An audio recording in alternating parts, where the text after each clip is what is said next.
So welcome everybody to this webinar, and please note that it's being recorded. So on the topic, so until very recently, we had a lot of data on digital trade policy, but not systematic information on the topic. But now we have no less than 4 comprehensive databases and mappings of digital trade politics. So the Council of Economic Policies are happy to bring the 4 together at this webinar, and it will be moderated by Ingo Borchert. Ingo is a pioneer of rigorous services trade research and policy analysis. At the World Bank, he co-created the Services Trade Policy Database that you can all find on the WTO website. And he is a senior lecturer at the University of Sussex and the deputy director of the UK Trade Policy Observatory. And you can find a lot of interesting work of his on trade and services and policy analysis. So, Ingo, the floor is yours. Well, thank you very much, Hildegund, for that very kind and flattering introduction. It's indeed a great pleasure to be able to moderate that event. A warm welcome to our 4 panelists, Johannes Fritz, Janos Ferenz, Erik van der Marel, and Susan Aaronson, whom I will introduce in greater detail in due course. And thanks to everyone indeed for joining this panel on digital trade policies. It's not your everyday webinar. The 4 panelists, between them, I think pretty much cover the global expertise on collecting regulatory information affecting digital trade and data. So it's quite unique. I mean, there are, of course, other related publications. For instance, both the OECD and UNCTAD publish ETA Digital Economy Report, and there's USTR's National Trade Estimates. But the 4 databases that we will discuss in this webinar cover a good deal, if not most, of what's publicly available in terms of digital trade policies. And it's just about time for this kind of transparency initiatives. I mean, no one really quite exactly knows how big digital trade is. It's hard to measure and hard to regulate, but a ballpark figure for the global 2019 value of digital trade might be somewhere between $5 and $6 trillion. So it's just huge. And that figure obtains if we tally up all trade that's digitally ordered and or digitally delivered. That's one of the standard definitions. So it's huge, and all this trade is being crucially underpinned by data flow. So it's right and just that we also include data governance in this webinar as well. So given these stakes, there couldn't be a better time for discussing and indeed raising, I hope, transparency about digital trade policies. So what we'll do is that each panelist will give a short overview of their respective database, and then we'll open up the panel for reactions and for general Q&A. I would hope that we can make this webinar interactive and also have your questions answered. So please do use the Q&A function throughout to post your questions, and I'll put them to the presenters either directly after their presentations or at the end. And without further ado, let's hear first about the Digital Policy Alert, and I'm delighted to introduce Johannes Fritz, who's the CEO of the St. Gallen Endowment for Prosperity Through Trade. That's a fantastic name, a Swiss non-profit organization. The St. Gallen Endowment is the institutional home of the Global Trade Alert, who many of you, I guess, will know, and its latest offspring, indeed, the Digital Policy Alert. Johannes's work is focused on bringing transparency to public policy choice. He's an economist, but he has additional training in computational text analysis and machine learning. Johannes, the floor is yours. Thank you very much, Ingo, for the nice introduction and the great opportunity really to join this panel with people that I also consider as pioneers in our topic today, bringing transparency to policy affecting the digital economy. As Ingo said, I speak today about the Digital Policy Alert, which was just published 6 weeks ago and now stands at around close to 700 entries that can be accessed freely on our website, which is digitalpolicyalert.org, and also through our main site, the Global Trade Alerts website. While new, the Digital Policy Alert is a multi-year initiative that started last summer and will take a leap, hopefully, in quarter 4 of this year and grow over the years to come. We built the digital policy alert based on a decade of experience that we have from the Global Trade Alert, which you may know, where we have enabled our policy analysts with tailored technologies to create a timely and accessible database of trade policy changes in goods, services, and investment. Our transparency, we built our transparency objectives for the digital policy alert are really to bring this knowledge that we gathered over the years at the Global Trade Alert to the digital domain and start mapping out what actions are taking and ongoing in regulating the digital economy. Our transparency objectives for this initiative are to create, again, a comprehensive and accessible record for the policy landscape.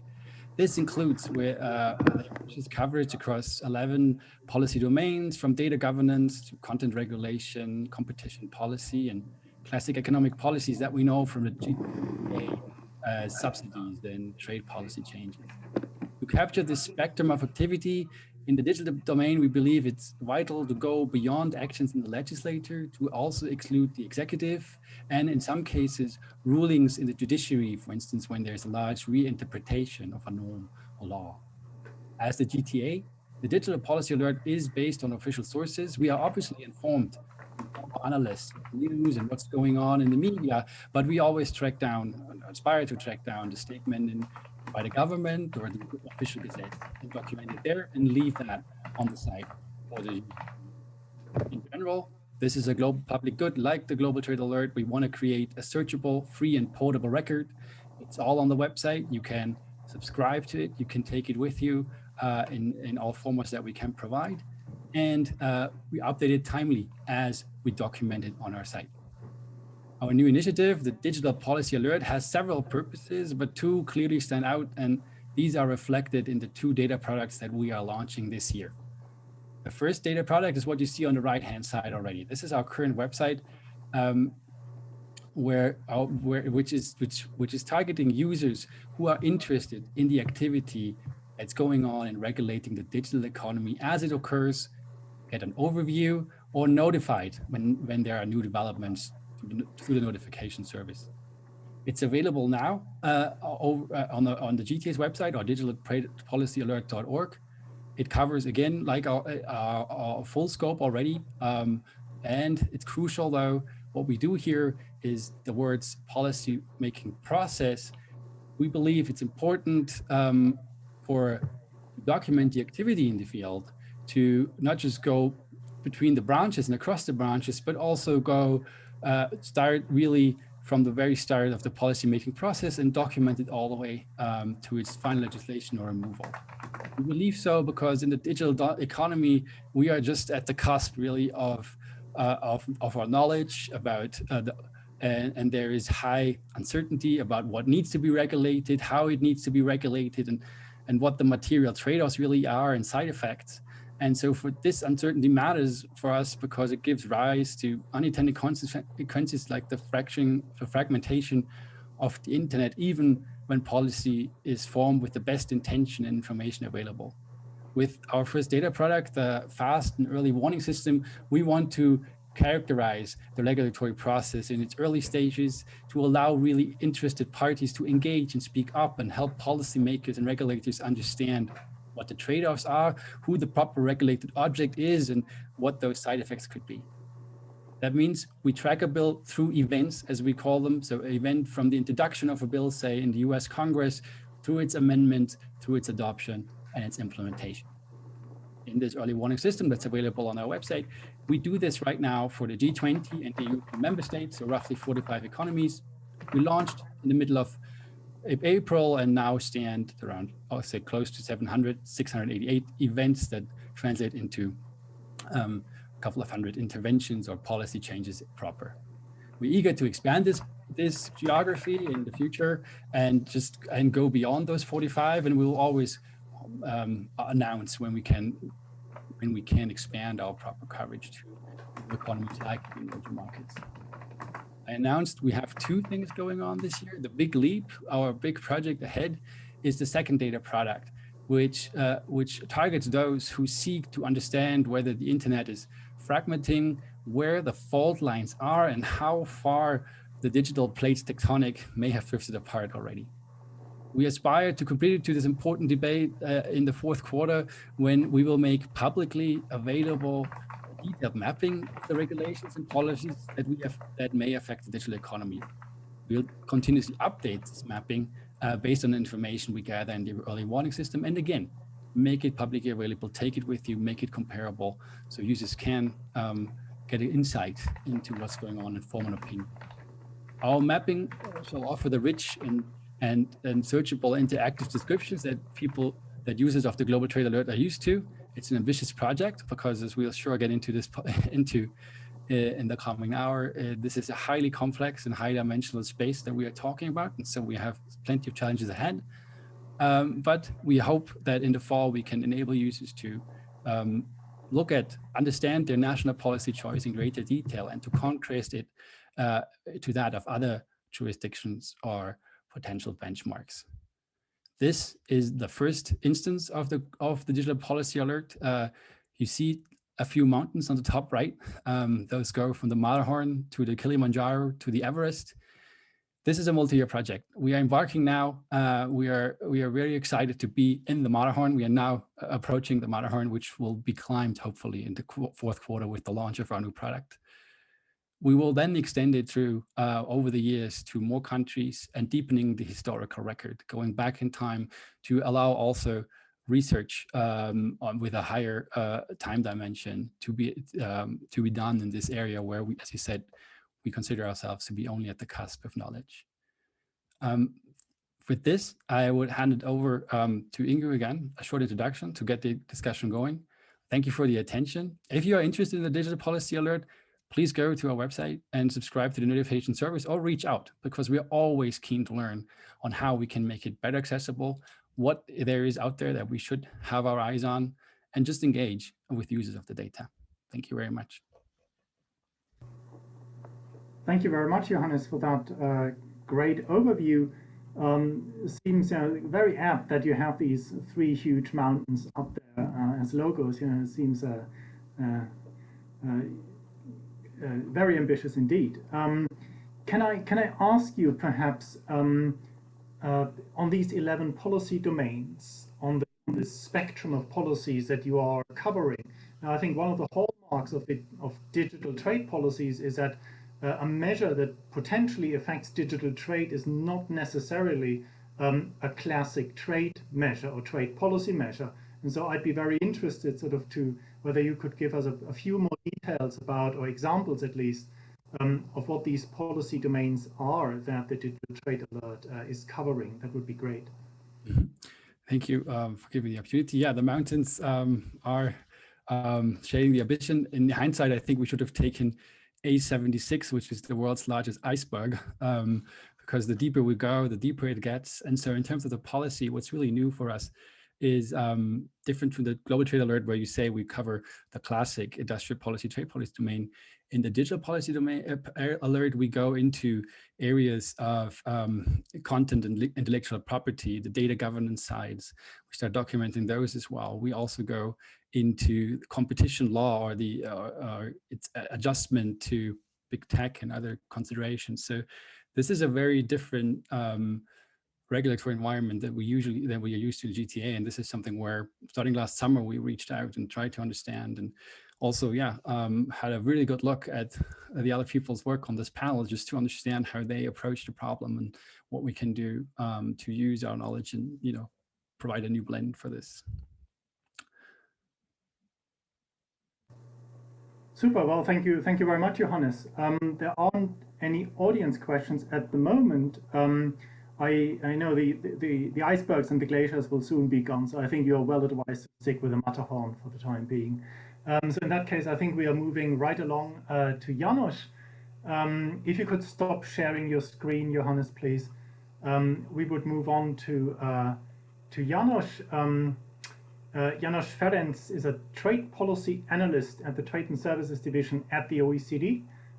He works on services trade and policy globally using the OECD's Services Trade Restrictiveness Index, the famous STRI, for which he manages the annual updates of the STRI regulatory database and the associated indices.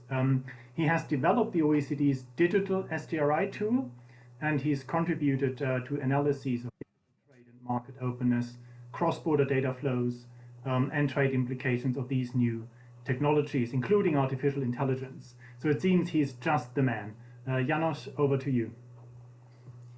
Thank you, Ingo. That's a very kind introduction. And then just to second a bit what we heard also before that, I'm really delighted to be on this very special panel today, because I think what we all bring together is quite important for how we look at digital policy. And my presentation, my contribution to this discussion will focus a bit on what is the OECD's work on building the evidence base for digital trade policy. And I would like to focus particularly on the OECD's Digital Services Trade Restrictiveness Index, or the STRI. And my presentation will try to answer three main questions.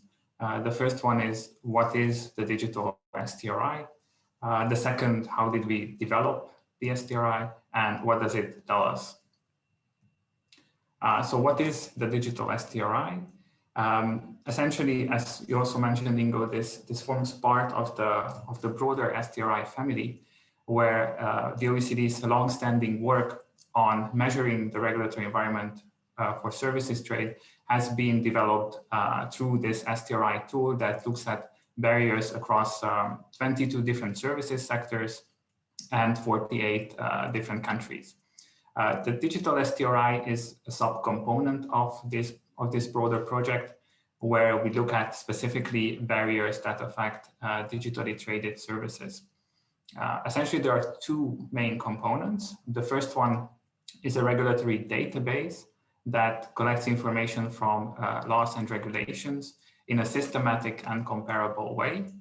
And the second component is a quantitative index that translates this qualitative information that we collect in the regulatory database into comparable composite indices. In terms of country coverage, the current digital STRI has the same country coverage as the standard STRI, but we are working this year to expand that coverage significantly, thanks to collaborations with various different institutions and different economic commissions over the world. We hope that by the end of this year, we would be able to add as many as 30 new countries to the coverage of the digital STRI. How did we develop this tool? As I mentioned, a lot of the underlying methodological and structural methodology is the same as for the STRI. The list of measures that you see here, they are to a large extent derived from the existing sectoral STRIs, particularly those that are important for digital trade, such as telecommunications, computer services, financial services, and retail. We have also structured these measures into 5 different policy areas that you can see on the left side of the screen. The first one focuses on measures that affect infrastructure and connectivity. Here we look at various different measures on telecommunication services, such as interconnection. But importantly, we also look at measures that relate to cross-border data flows. The second policy area looks at electronic transactions, where we look at conditions that affect e-commerce licenses, electronic signatures, etc. The third one focuses on payments, whereas the fourth one looks a bit at the implications of the measures that protect and enforce intellectual property rights. The last one captures other barriers that we couldn't classify in the previous 4 areas, but these would include issues such as performance requirements or limitations on downloading and streaming. And the way to look at the digital STRI is really as a function of the other STRIs, where we look at the cross-cutting or horizontal barriers. So that means that when you look at barriers to digital trade, a lot of those barriers are actually sector-specific. And what we wanted to achieve in the digital STRI is to gain a horizontal economy-wide picture first. And then, of course, we also have the the standard sectoral information in other STRI sectors, where we can look at sector-specific barriers on foreign investment, movement of people, public procurement, barriers to competition, etc. So to give you an example, for instance, we know that many of the barriers that affect specifically professional services, for instance, there could be related to that sector. So we look at the digital STRI to gain a horizontal picture of what is happening when it comes to regulations on digital trade.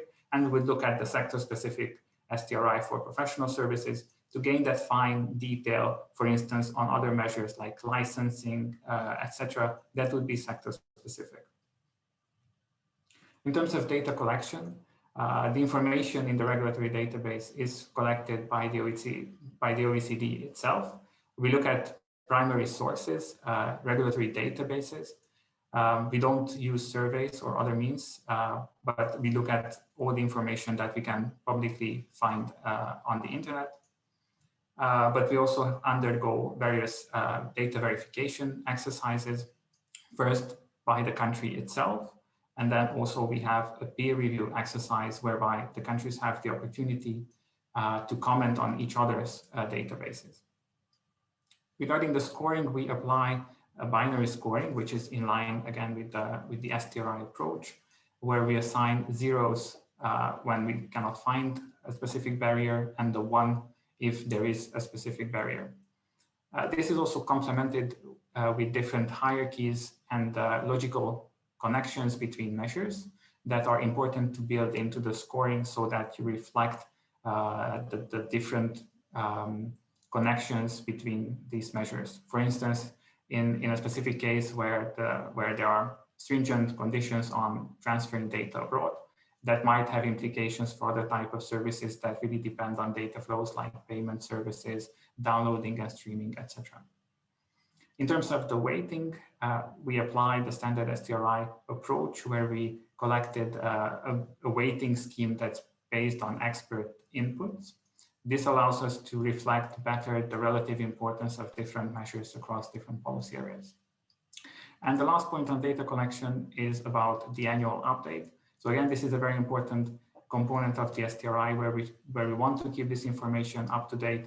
And every year we undertake to have a look and review all the information and complement based on recent policy changes.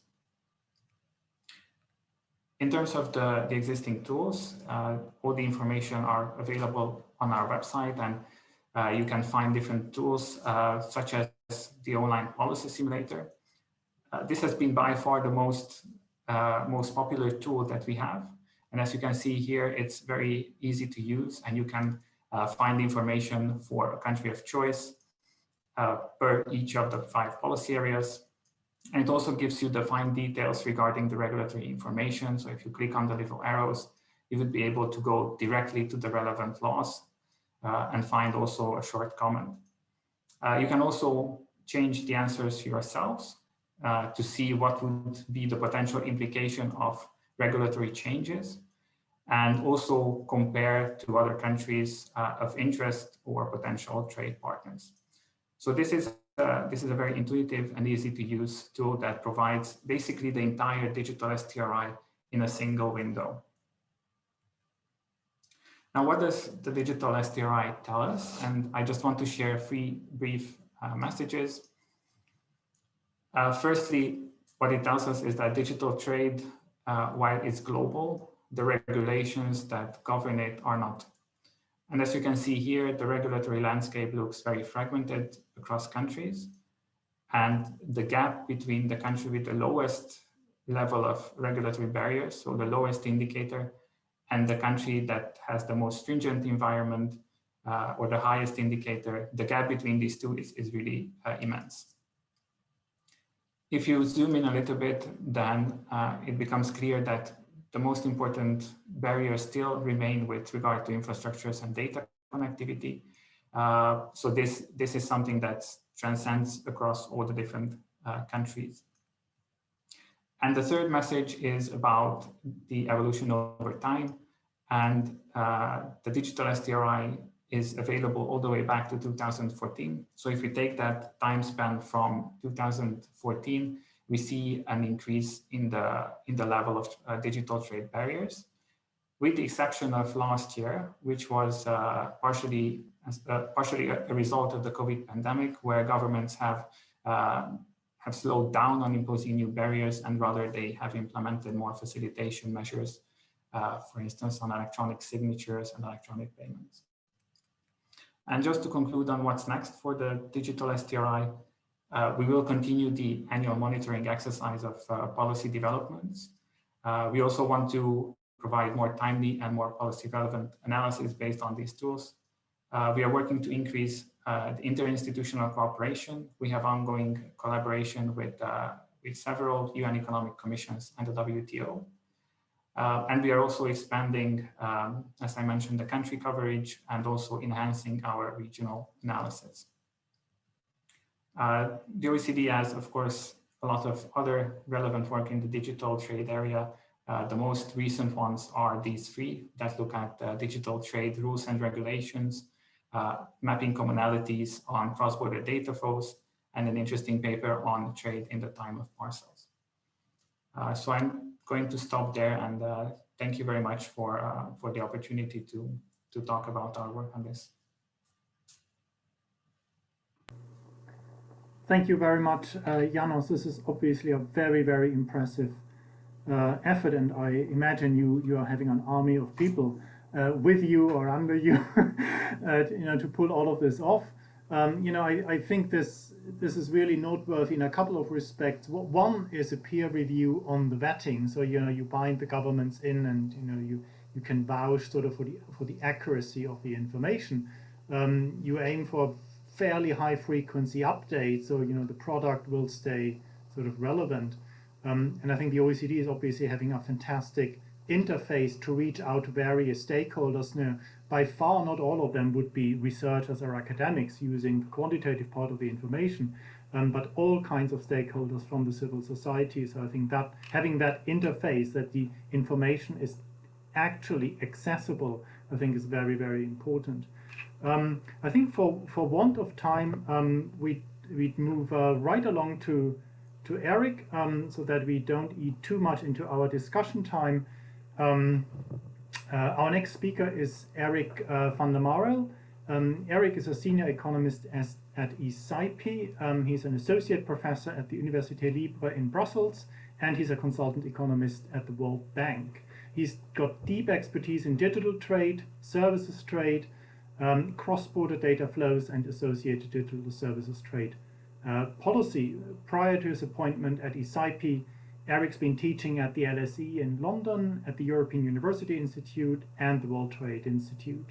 And he's provided various capacity building courses to national ministries. So he has a long experience in the realm of services trade and digital services trade policies. Erik, over to you.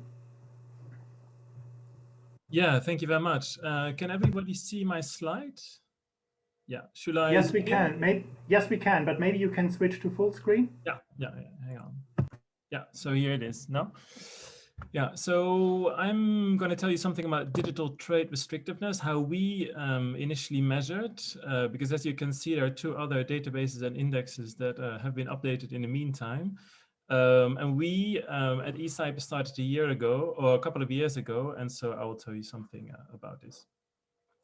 Now, first of all, I mean, yeah, this is the main work that we did, and we called it the Digital Trade Restrictiveness Index, and that is done together with Martina Ferricagna and Hosukli Makiyama, the two other persons that are attached to ECIPE, and together we made the Digital Trade Restrictiveness in a big report and also a website that I will tell you in a couple of slides. But first, I think the main motivation is just to give you a bit of a context. I think everybody is sort of well convinced about this. I mean, the main reason back then for why we thought this was very important was that there was a sort of a different type of globalization going on, and that's what you can see here on the red line. And that centered a lot about services trade, but not only, of course. But you can see that, I mean, there has been a sort of an accelerating pace of that digital part of globalization. And that pace is going stronger than other flows that we traditionally measure as part of globalization. Also, of course, there's a bit of goods, ICT, goods trade going on. But the main focus for our motivation was that services part, that you can also see summarized what's going on in terms of new flows is, of course, data. And I think Janos also already told something about the importance of these cross-border data flows. And as you can see in the right-hand panel, I mean, these flows have been rapidly rising. And at the same time, you saw governments imposing policies. And so we thought it was very important to record it, as anybody else, of course, here in this panel.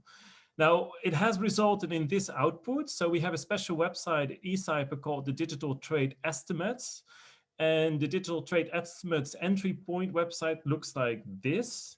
And so that is what we have developed with all sites, all kinds of tools that you see on the right-hand side. And then you have a couple of entry points of the database, the DTE report, and then a couple of other publications. Because that's, you know, the DTE project, the Digital Trade Estimates project, covers a couple of outputs. That is the database itself, where you can find all these measures recorded that we have picked up, that we have covered.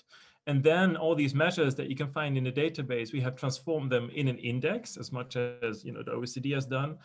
And then also we explain the whole methodology and the scoring and the weighting in a DTRI report together with results. And I think a third plank of what we have provided, which I think is important, is also we have taken it a step further to do some analytical work with the data that we have collected.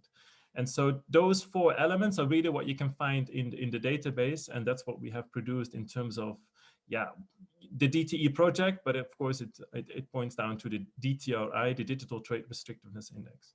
Now, the DTRI itself, I mean, to give you a further explanation, is really covering a lot of measures. So it covers more than 100 individual policy measures that we have sort of summarized around 4 clusters. So if you read the report, these are the 4 pillars of the DTRI, of the index itself.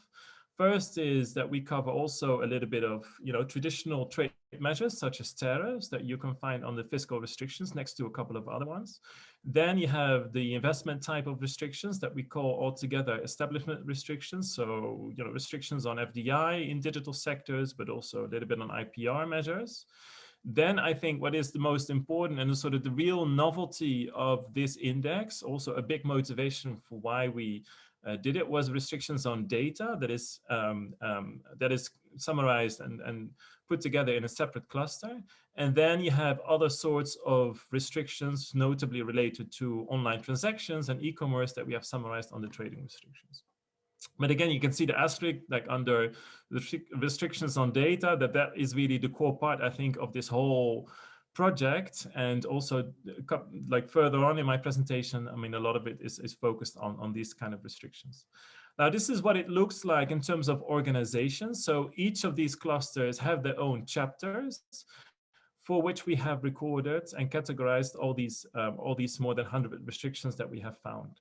So again, cluster A covers 3 chapters, you know, covering tariffs and trade defense measures, but also taxation and subsidies. Cluster B has, as I say, investment-related restrictions, and then cluster C has 3 different chapters on data-related restrictions that cover restrictions on, you know, data itself, but also restrictions that are related to intermediate liability and also content access. And then you have the last cluster that covers 3 chapters on, for example, quantitative trade restrictions and other restrictions related to e-commerce. And these are all accessible on the website for free. And this is what it looks like if you would enter, if you are motivated to really dig into the database and find restrictions that are, for example, in New Zealand, or for example, in Pakistan, because we also cover a couple of developing countries. And you can then sort of select a chapter and even a sub-chapter, and then the measure comes on your screen, like, you know, what Janos, a bit similar on what Janos presented, I mean, in this database. Now, there are a couple of other headings that you see next to that database option is the DTRI report that you can access, and then a couple of publications as well. So if you would use all these numbers, and I think that's also nice to show a little bit what you can do with this, is then you can show in nice sort of figures the extent to which things are regulated at the moment. And I just take this as an example for data-related policies, because as I said, there's a lot of interest in that regard. And so this is how it looks like if you would plot all these restrictions next to each other and you would compute using weights and scoring the level of restrictiveness. And so you can see here that, I mean, some countries are more restricted and some other countries are less restricted. And so normally what you would sort of think is that similar kind of countries are more restricted and a similar looking kind of group of countries are less restricted. That is what we have found, at least to some extent, true. So Russia and China and Turkey are, in this case, but also for the wider index, more restricted regarding data. And as I said, also regarding all the other restrictions that we cover in our database, but not only. I mean, there are also a couple of richer countries, more developed kind of OECD countries that we have found are relatively more restricted compared to other countries that are then less restricted. And then you can do some other metrics that we have also found with our work, and that goes into the more analytical part. I mean, you can see here, again, on the left-hand panel, you can see the number of restrictions that are related to data localization, local storage and conditional flow regimes that we cover under the subchapter of restrictions related to cross-border flow of data. And this has been rising, I mean, over the last couple of years and rising quite fast. And then you can also relate that to trade flows that we have done here in the right-hand panel. Then you can see that if you take all the countries that, for example, have implemented data localization measures that would cover around sort of 15% of global trade flows in digital services here. So that is summarized here on the left, on the right-hand panel. And so these are the type of things that you can do. And then also the index itself for, in particular, chapter 8 is something that me and Martina Ferencz have sort of developed further, because the DTRI index itself is only for 1 year. So it's really a cross section for 1 year. Because we did not have, you know, so many resources to go back in time, but we have done that for one chapter, again, there where the most interest was, and that was for chapter 8, that covers data-related restrictions. And then in the left-hand panel, you can see something that, you know, these restrictions have gone up, as much as also Jano has showed us. And yeah, if you do an update that me and Martina are currently doing for only this chapter, you can see in the right-hand panel that also for the last couple of years, I mean, these restrictions have gone up, at least those that are related to the cross-border flow of data. Now here again, I mean, you can do sort of cool stuff with this data that we have described. For example, you can show where countries are placed on a map if you would use that index and you would plot that, for example, against the extent to which all these countries are really trading or how, yeah, trading digital services trade, and how important that digital services trade is in their economy. If you would plot these kind of information points next to each other, you can see a map like this, where again, you know, countries like China, Turkey, and Russia are relatively more restricted related to regarding the cross-border flow of data. But these are also the countries that are trading a lot less in digital services. Now, there is some heterogeneity going on, so there is a lot of variation going on. But of course, the trick then is to find out whether what we think is going on here is really true. And that has been done in some sort of analytical work that me and Martina also have done in a couple of papers that you were summarized here. So for instance, we have really looked at whether these data-related restrictions are affecting productivity for industries and also firms. And so we have sort of established that link that we have published. And then also we have done this we have researched that same question of data-related restrictions for digital services trade. And that's what you see here in the second bullet point, that was in a paper that we have published now. And then also we have done, I mean, a bit of further work in terms of not so much looking at the restrictiveness of these kind of measures that we have picked up, but in terms of how the different sort of regulatory frameworks that countries have related to data, how that is looking like in the world. And that is a more recent paper as a sort of a spin-off, if you want, of our work, where we have looked at the different regulatory models, if you want, of data-related restrictions in the world. Erik, yes. Sorry for interrupting. In the interest of time, could you wrap up? No, I'm done. Is it done? Super. All right, fantastic. Yeah. There was one question about, I think, what, how we go about voluntary measures or self-certification. Did I understand Susan correctly that she would cover that in her presentation, or shall we entertain that question now? So the question was, let me just put it out there, and when does a data flow regulation actually become a barrier across the different databases? Consider the Australian approach, which is a form of self-adequacy determination at the firm level. Would you consider this a barrier? So I'd put this very quickly to Erik. If you could give a short answer if possible, and Susan may add to this, but it would be her turn now anyway. Erik, quick answer if you wanted to.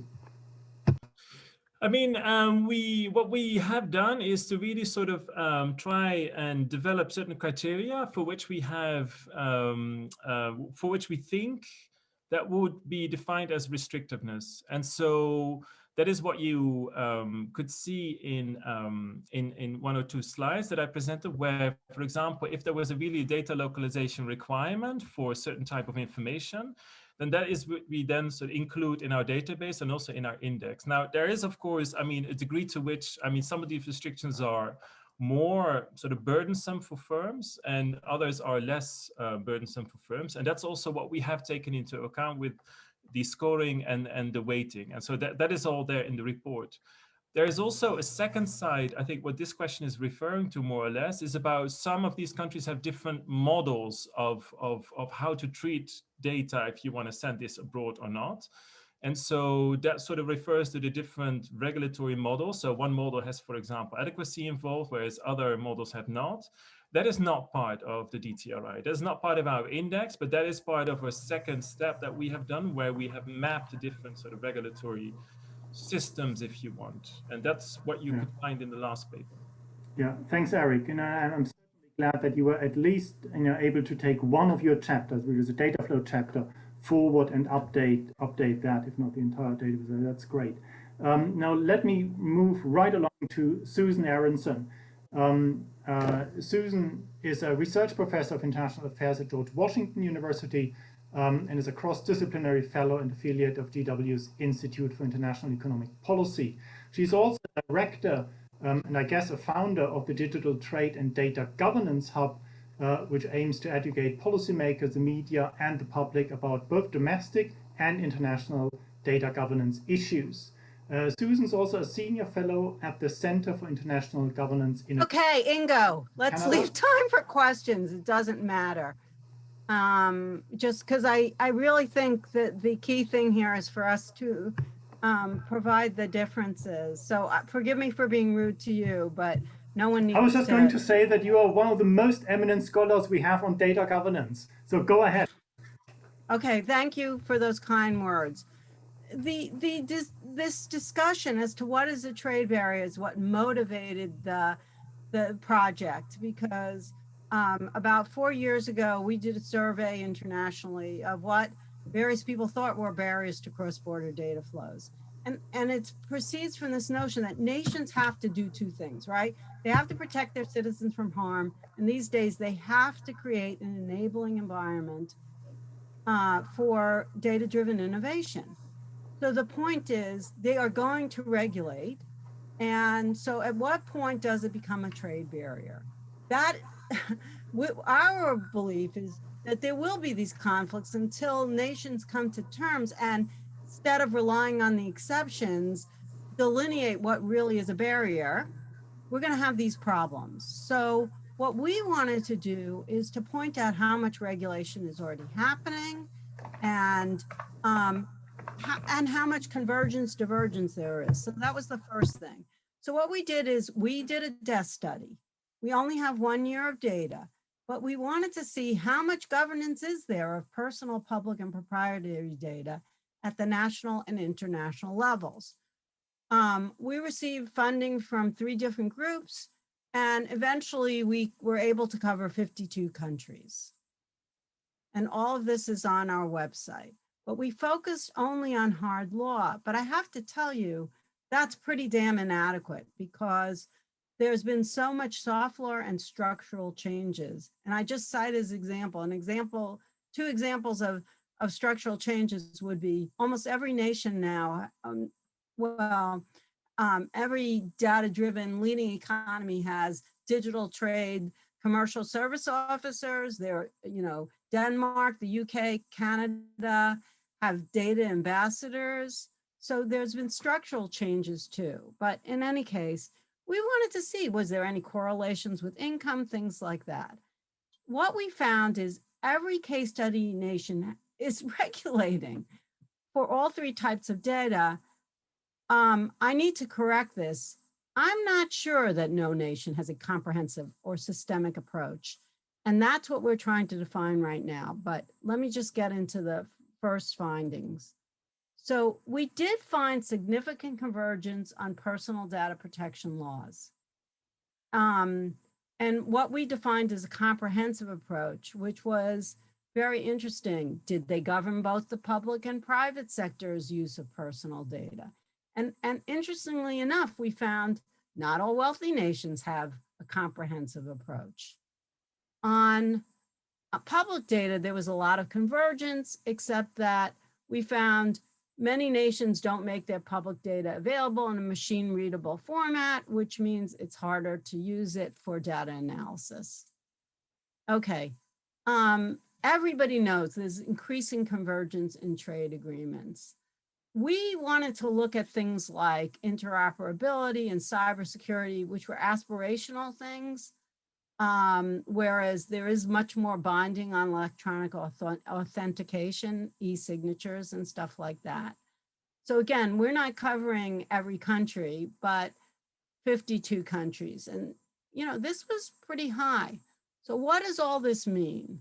Oh, one other thing, which is we thought that nations had some innovative approaches, and whether or not they're good approaches, that's a different research question. But some of the things that we found were more and more countries were reviewing foreign investment in data-rich firms. More and more countries were using corporate governance rules. Data sharing was, the thing. We were most interested to do, almost every country requires government to make most of its public data public, but we wanted to see how many countries had encouraged business to government data sharing. And so that was even higher. And then we looked to see if personal data protection focused on collective rights, because as everybody knows, this is a problem for us collectively in groups, not just as individuals. Okay, so this is really my last slide, so we can have some questions. The next thing we're going to do next week, we'll be sending out a paper about data governance innovation. And then we're moving on to the data governance comprehensiveness. And so I'll tell you who we think has this, and that's the UK, Japan, EU, and Estonia. No, maybe China. When we say has this, we have 12 criteria, and no nation had all 12. But some of the things we looked at is, do they look at spillover effects? So for example, do they have somebody in charge of the data-driven economy or data governance who tries to anticipate problems and look at the side effects of problems? Do they have soft law? So for example, do they have a data strategy? Do they have an AI strategy? Is it linked to the governance of data? Okay, and then the final paper that we'll put out in October is Are Nations Using Data Governance to Achieve Comparative Advantage in Data? Thanks for hearing me out, and I look forward to everybody's questions. Thank you very much, Susan. Fantastic project, and obviously a lot in the pipeline that we would be looking forward to these papers. I think the question that you started off with, the trick is to know a barrier when you see one. I think that clearly is at the core of it. And we had a question in the chat that asked us to comment a little bit on the differences between all of these databases. and I think that's a flip side of the same coin to me, because different initiatives focus on different things, and so people seem to be having different views on what is a barrier. Now, having said that, if only for resource reasons, no one can be comprehensive in that area, certainly. So in that sense, I notice that the differences that we have heard across the 4 presentations actually something good, because these initiatives and these databases are complementary, in a good sense. I notice that the Digital Policy Alert has competition policy in it, with the others, at least I didn't catch it. The OECD focuses a lot on infrastructure, on connectivity, and there is where 62%, 2/3 nearly, of the measure incidence seems to fall. ECIPE has mobility and mode 4 measures in it, which I thought was very interesting for services trade and digital trade. And Susan's project, by design, focuses on data governance, which is something slightly different.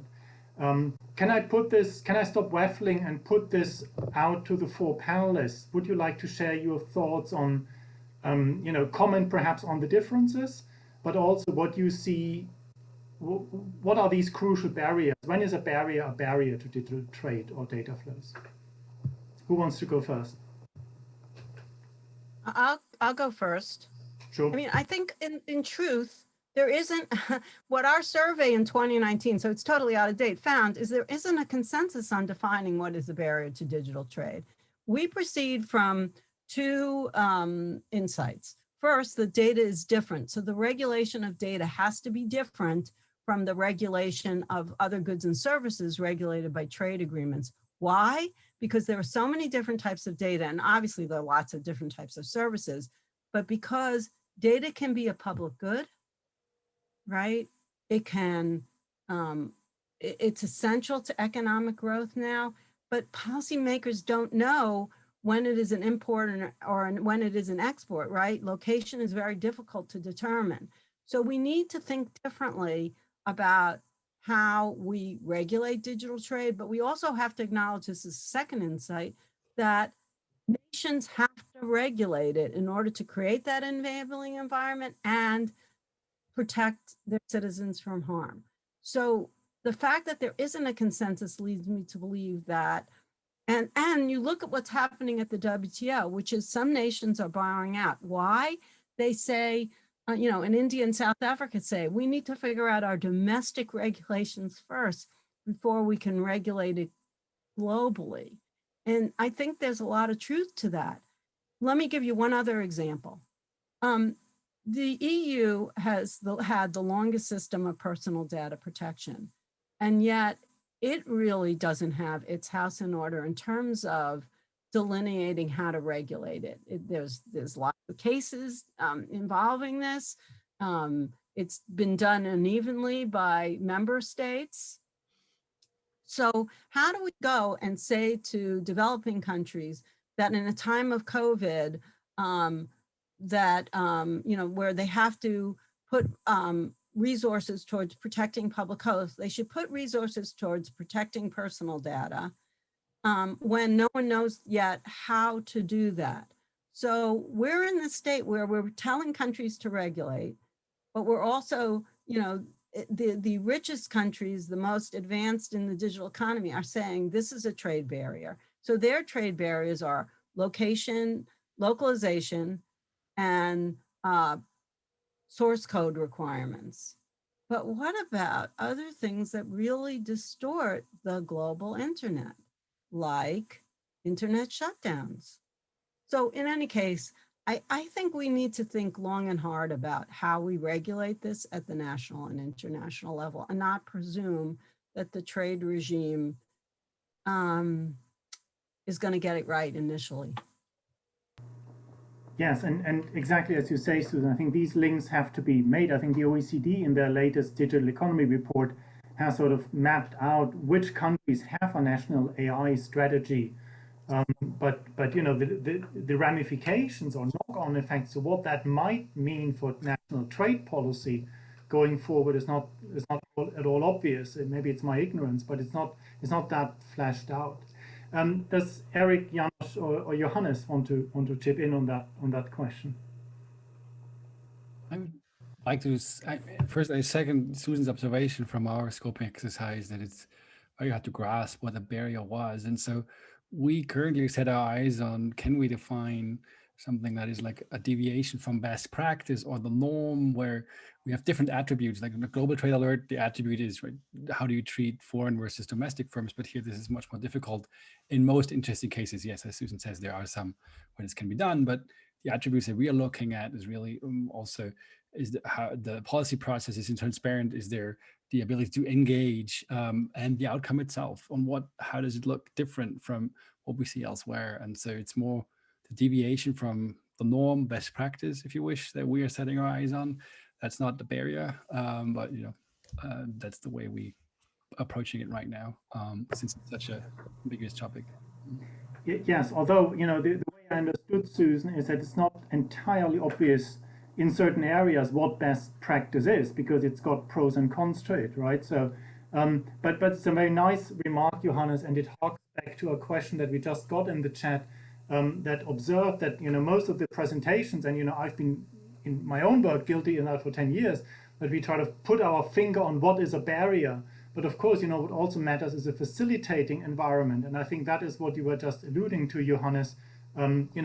Not doing something that is required, say, for creating trust, a trusted online environment, is actually what matters, and not so much what barrier you actually put on. So let me read that out to you. Is there any particular work that speaks to how data policies may be framed to facilitate digital trade and possibly minimize these barriers? The World Development Report has lots of good things. And the one that just came out, and UNCTAD is about to release a very interesting report that's very critical of, let's call it, the digital behemoths and the role of the platforms. And so I agree with you that we need to delineate what an appropriate regulatory environment looks like. But data-driven change is happening very fast, and regulators can't keep up. None of us can. And until we address the enormous power of these platforms, and which is a national job because we don't have regulatory coherence on competition policy, and also until we address the market for data, which is opaque, I worry if we can ever figure this out. I'd be curious to know what others think. Yes, thank you, Susan. Further on that question of what is a barrier, with a question, should we not use existing principles to identify whether these are barriers? So MFN, non-discrimination, national treatment. If non-discriminatory, how can we justify that this is a barrier? We got this in the question. I know, Erik, I picked up from your presentation that you had this nice bar chart where half of your index was from domestic policies and the other half was from border crossing policies. I was going to ask you about this.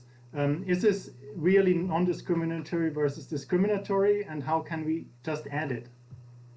Yeah, so that goes back to, I think, the first question that you asked, on which I would like to say something. I think on the basis for the ECIPE index, at least, what we had in mind always was, to what extent are measures restricting foreign firms versus domestic firms, and to what extent are measures restricting activities offline compared to online, or online compared to offline. So that matrix was also always put in our mind. And so with that, we started to categorize it. And obviously, as we all know, because I think most of the people are familiar to the services trade field, some of these measures are not explicitly discriminatory for foreign firms, right? And so then things become a bit sort of blurred. And then it's also, yeah, I would sort of say an evolving discussion of what becomes a restriction and what becomes not a restriction. And so we also struggled sometimes with terminologies like, okay, so it's a restriction, is it really a trade barrier, etc. But then you become in, sort of a semantical thing.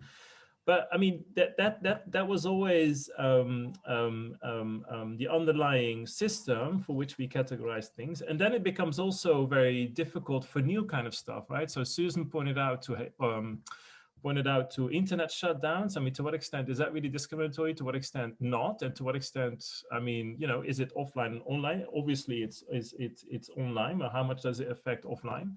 So these kind of things, I mean, the digital field is ever evolving. Things are becoming more digitalized. So there is a lot of discussion going to do. And I mean, for us, we always said from the start, nothing is set in stone. So our database in that sense is also evolving, because I think the restrictions are also evolving into more discriminatory or non-discriminatory elements.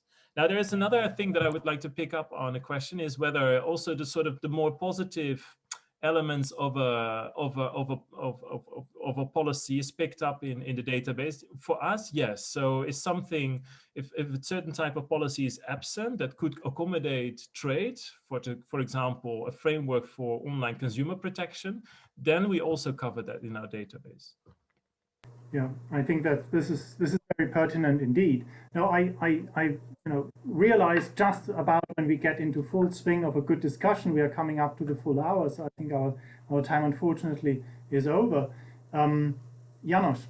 Ingo, can I just chip in a bit, because I think this is a very important question, and maybe just a few words on how our understanding on the digital STRI revolves around what the barrier is. So I think every discussion about the trade barrier should start at the GATS framework. And we already got a really good understanding of what a trade barrier is if we look at the GATS framework and the GATS measures. And from there, we can also look at what transcends as new emerging issues into more recent RTAs and FTAs. But I think what's really difficult sometimes is to draw a benchmark. And for the STRI particularly, we can only measure something when we know what we can measure it against. So what is the benchmark? And defining that in a very rapidly evolving environment, especially on digital trade, is really difficult. So what we do in the STRI is not to try to guess what that benchmark should be, but rather leave it to the policy discussions and other institutions like WIPO, the ITU, all those specialized institutions that they have their mandate to set these benchmarks. And then when we have that benchmark, we would be able to integrate that into the STRI framework. And just maybe a final thought that leads also onto the complementarity of the different tools that we discussed today. To me, there's a lot of complementarity because we have different scopes, different approaches, but I think we all work towards the same goal. And particularly what's really important is to find ways for us to develop a common understanding of what digital trade barriers are. And with that common understanding, we can maybe provide more coherent messages to policymakers that in turn would eventually derive a bit more coherent policies on digital trade. Absolutely. I think, Erik, we have to draw it to a close now because we are overrunning already. These were very pertinent comments, Janos. Food for thought ahead, because I think, as Susan rightly said, the soft law and other strategies and frameworks out there have a bearing on digital trade, and we need to be on our toes and figure out how they affect digital trade. I don't want to overrun too much. Let me thank the Council on Economic Policies for organizing the event, and our four panelists, Susan, Johannes, Janos, and Erik, for sharing their time and their insights. I hope it's been good fun for everyone. We've learned something. I think the OECD and the ECIPE's presentations both showed that the incidence of measures is on the rise, but I interpret this at least in part as a lamppost phenomenon, right? So we are shining some light now on it, and that is, I guess, a good thing. Thank you everyone for having joined us. Stay well and safe, and goodbye.